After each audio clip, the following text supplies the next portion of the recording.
Okay, well, it's good to see you guys anyway. Nice to see you as well. Yes, I'm it Bruce. That's is. my Yes, it is. partner, Rena. Thank you so much for joining us. And before we even get started, congratulations on an achievement that is pretty slim for many people. Thank you so Well, much for the great music.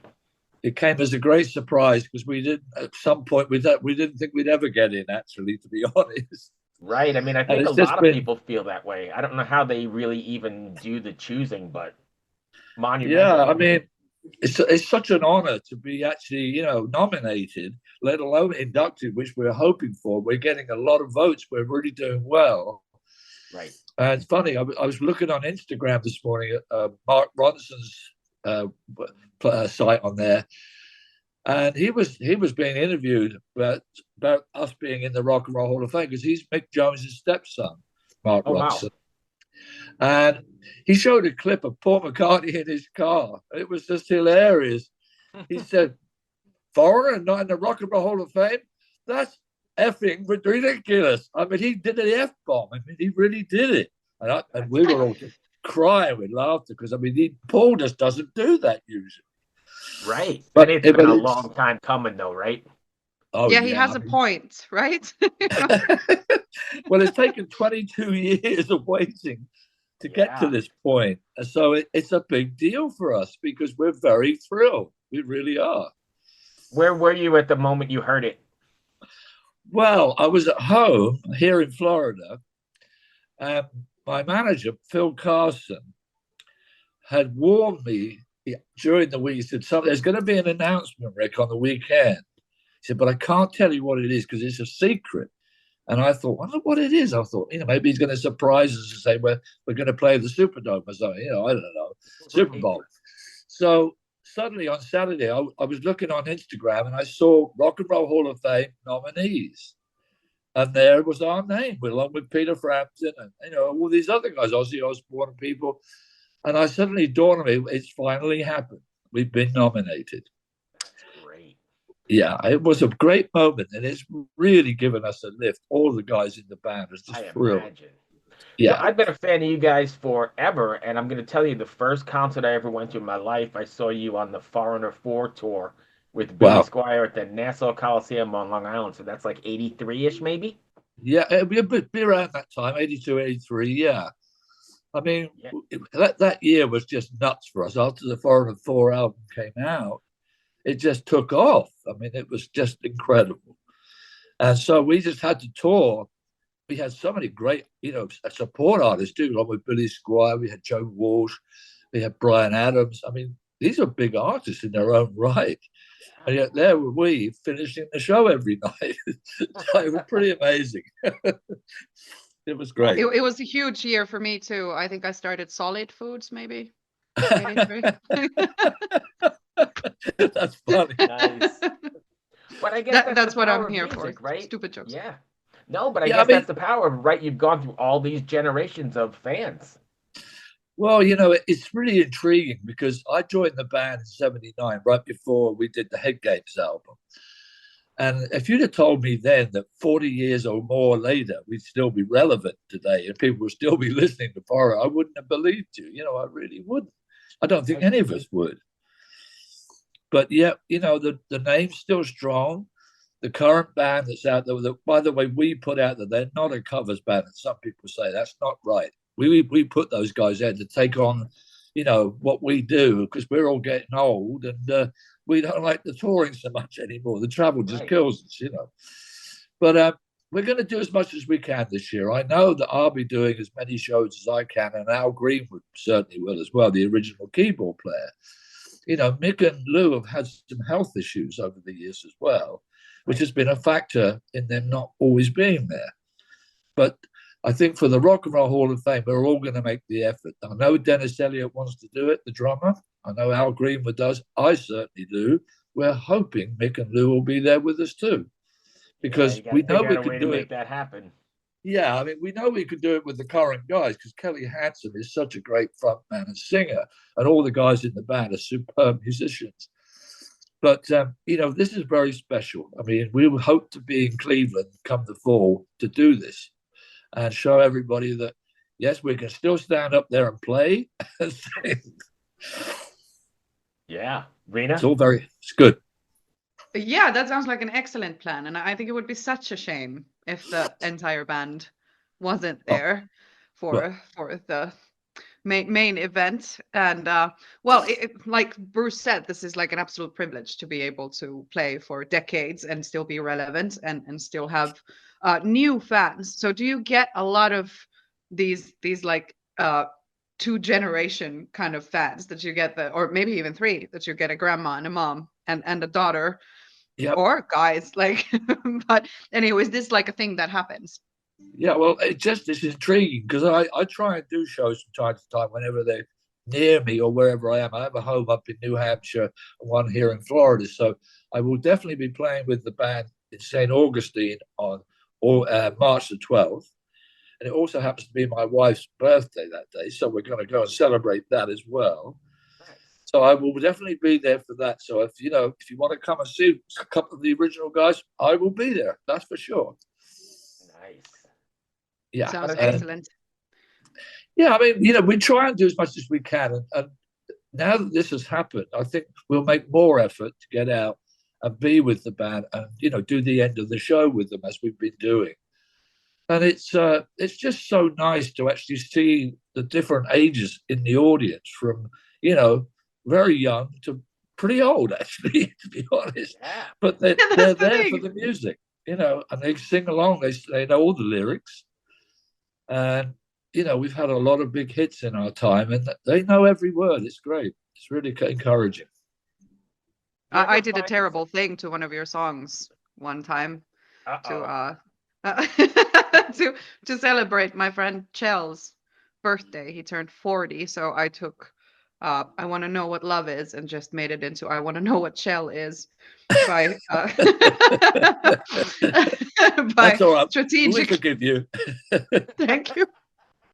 It was absolutely hilarious, and it's like strategically replacing some words with Chell Yeah, in that's the okay. like. Yeah, it's That's it's not bad. okay. You got Rick's blessing now, so you're good, Rena. You can Thank you. consider yourself That's good. solved.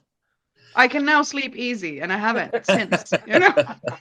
But listen, a lot of people when they see us, the first thing that comes out of their mouth is, "I want to know what love is." Oh, I can imagine. And that's just one of those things that you can't feel bad about it, can you? I mean, it's good. It's all positive. So yeah, we're very happy. I mean, considering you're ingrained in someone's head this many years later, I mean, there's nothing. And not just someone's head, but like basically the entire history of humanity. Like that song. No, true. I'm not even exaggerating. That it's such a shared hive mind type of thing that it's everybody knows from the first notes. Like, there we go. Everybody wants to know what love is. And there's nothing wrong with that. I would be ecstatic if that was a mark or like. Well, a you can legacy imagine how it makes us feel. We feel very proud that people feel that way, And it's this thing with this nomination for the Rock and Roll Hall of Fame has come at such a time when it just seems to have rounded out our careers as well, which is a really nice feeling. I said to my wife, I said, I just feel so ready for this now. I'm really up for it because we've waited such a long time and we just couldn't understand why we never got put in the Rock and Roll Hall of Fame. I mean, what else could we do? I mean, we've done everything we could. Right. Exactly. What more do you want? Exactly. We are already in the like engraved into the history of humanity. What more could you possibly be after? It's fun kind of watching the votes go in every day. And obviously is in the lead at the moment. And, he deserves to be there, that's for sure. And we're in second place, and Peter Frampton is in third. Who you probably know. I used to play with Peter. In fact, the very first thing we ever did together was co-write "Do You Feel Like We Do," which has become his anthem, without a doubt. And so good luck to him. He deserves it. Pardon? Do you still talk to him? Yeah, from time to time. Yeah, I wrote. Are you guys ribbing each other here? Yeah, I mean, I said to him, I said, wouldn't it be nice if we both get inducted, and on that night we can catch up, reminisce, and just have a great time, doing this thing because it's very special. Yeah. It's beyond Indeed. special, especially. Yeah. Hi, this is Chad Nicefield. And this is Justin Press. We're the host of Making Waves, the Shiprock podcast, a part of the Sound Talent Media Podcast Network. We're inviting you to sail away with us on an epic journey in musical enlightenment. Every week, we bring you only the best artists in rock music and discuss everything from the cruise to the stage to the saga of being a professional recording artist. We'll have lots of special guests along the way, so tune in every week. Your stateroom is available every Monday morning, so welcome aboard. Well, since you do have like this decades of experience and like decades of doing spectacular things with spectacular people, would you say that you have like a favorite decade? It's hard, really, because it's all been so special in many ways. I mean, obviously, the 80s were really, really big for us because of, you know, we were a bit disappointed with the head games. You know, some people really loved it, but some people took offense at the album cover of the girl in the urinal. I don't know why. I thought it was funny because, I mean, it is called Head Games. That's what it's all about. And it wasn't like smell the glove, so you know. Yeah, exactly. So, you know, we kind of felt when we went in the studio with Mutt Lange to do the 4 album that we had to come up with something really special. And he was determined also. I mean, Mutt Lange is a really hard-working producer. At times, you know, Mick and he would clash heads. You know, I mean, I can't lie. You know, they saw things differently sometimes. But in the end, we got an album that we're super proud of because everything on it just, you know, I thought some of it was a bit risque. I mean, when we did Urgent, we hadn't done anything really like that before. And we brought Junior Walker in to play the sax solo. Right. And we brought in Thomas Dolby and people like that from the UK to just give us different textures, really.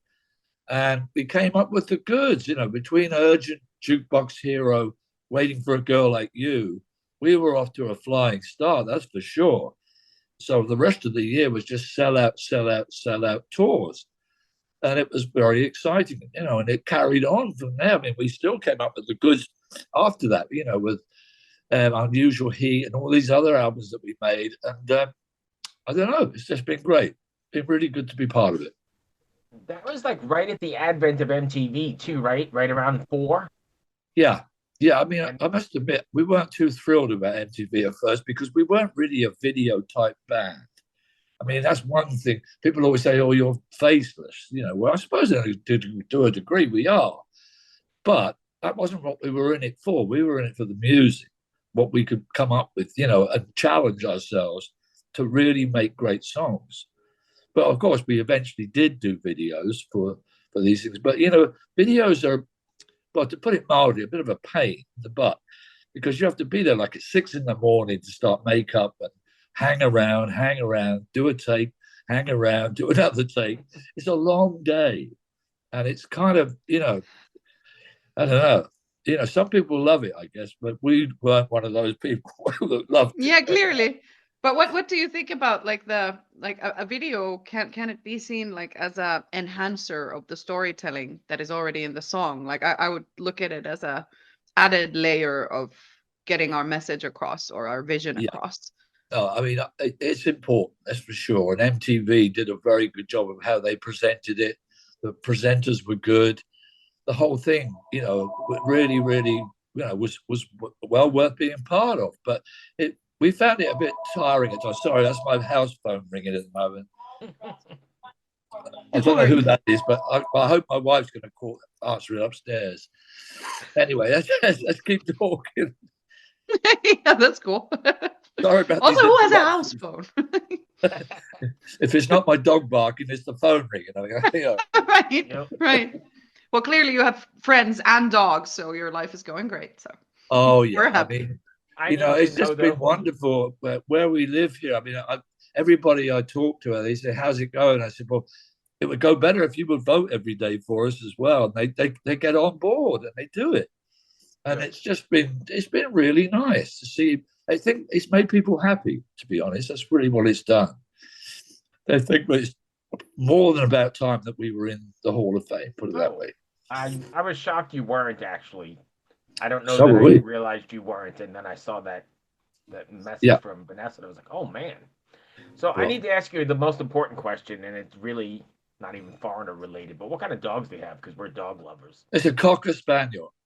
Oh, okay, She's- cool. We brought her over from England when she was just a puppy. She's now 7 years old, and she's the Nice. loveliest little dog ever. She's so kind, so sweet. She loves everybody. She loves every other dog. What's her name? You know, Dusty. Dusty. She was, Dusty. yeah, she was born on Springfield Road. That's why I called her Dusty. Dusty. I Springfield. love it. I love it. Pretty great, actually. I Dusty Springfield is like my favorite all I time. know. Me too. That's Really? pretty great.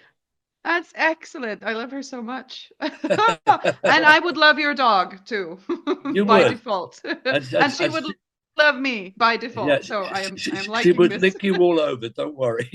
Yes, amazing. I'm on the opposite side of the spectrum. I have a Great Dane Loki, but he would Wow. lick you all over too, just a lot bigger. Yeah, I mean they are a real big dog. They are. That's a handful. I don't know if Yeah, I he's can about manage 150 that now. pounds right now. Oh my goodness, that's a big dog. He actually took Bruce's place doing this podcast Yeah. once. It was hilarious. Sometimes Like he he comes went in to the kicks you out of bathroom the and seat. he just Oh. waltzed in and took his spot and was just sitting there like nonchalantly, you know. That's funny. That's too much information, folks. We've also had Steve Luongo's dog sing us "The Lion Yeah. Sleeps Yeah. Tonight" on the Oh, show. okay. Yeah. So you might have to kick up your game a little bit. Okay. Okay. Rick, I told That's funny. Vanessa I would keep it to 20 minutes, and we're just about there. Thank Okay, you so well, much for listen. taking the time. It's been a pleasure talking to you. And I'm sorry I had a little bit of a problem getting up and you couldn't see me. But, right now I've got a beard. And you probably don't want to see that at the moment because I had a face peel recently for sun damage. Oh, So I wow. let my beard grow. And I'm looking a little tacky at the moment. And I'm going to have to do something about it. Hey, so I'm going to say right Just- now, anybody watching this, go vote. Keep voting every day. Yeah, exactly. Everybody go vote so Foreigner really please truly do. does make it through the It's really you guys easy. deserve it. You just go to vote.rockhall.com and you can vote for Foreigner. All you've got to do is put your email and your name in, and you can vote every day and help us along. Thank you for your contributions to music. You've pretty much been the soundtrack to my life when I start looking at thinking about all the songs that, I've grown up listening to. It's crazy. Oh, thank you so much. And I both wish you a very happy day and a great day. Take care of Thank you, yourself. Richard. It was lovely meeting you. Hope to And have you a too. chat sometime again. Okay. And Yeah. give that little dog some scratches from us. Okay. Will do. And we'll Take see you care, at the Hall of folks. Fame. Take care. Okay. Thank you. All right. Bye. Bye.